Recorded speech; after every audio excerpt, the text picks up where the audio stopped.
கர்த்தருடைய பரிசுத்த நாமத்திற்கு மகிமை உண்டாகட்டும். இந்த நாளிலும் கர்த்தர் நமக்கு தரக்கூடிய நல்வார்த்தை ஏசாயா 29வது அதிகாரம் 17வது வசனம். இன்னும் கொஞ்ச காலத்தில் அல்லவோ லீபனோன் செழிப்பான வயல்வெளியாக மாறும். செழிப்பான வயல்வெளி காடாக எண்ணப்படும். பிரியமானவர்களே, இன்னும் கொஞ்ச காலம்தான் உங்கள் வறண்டு போன சூழ்நிலைகளெல்லாம் வயல்வெளியாக மாறும். அதன் பின்னர் அது ஒரு காட்டைப் போல செழிப்பாக வளர்ந்தோங்கும். வறண்ட நிலம் செழிப்பாக மாற என்ன செய்ய வேண்டும்? அந்த நிலத்தை உழுது உரமிட்டு விதைகளை விதைக்க வேண்டும். கர்த்தருடைய வார்த்தைகள் உங்கள் இருதயத்தை ஆழமாக சிந்திக்க வைக்கும். அதுவே உழுவதற்கு எடுத்துக்காட்டு.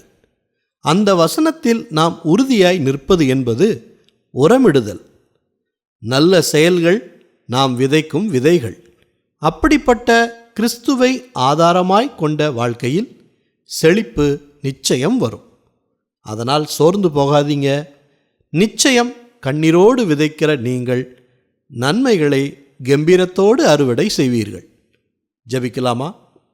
நல்ல தகப்பனே, இந்த நல்வார்த்தையை தந்ததற்காக நன்றி செலுத்துகிறோம்.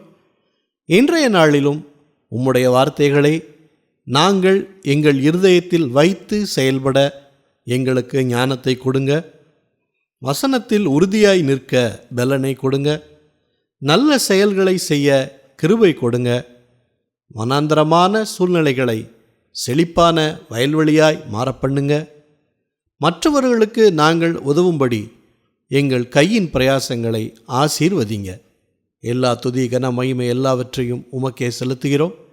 இயேசு கிறிஸ்துவின் நாமத்தில் ஜெபிக்கிறோம் பிதாவே. ஆமேன், ஆமேன். இந்த நல்வார்த்தையை மற்றவர்களுக்கும் பகிருங்கள்.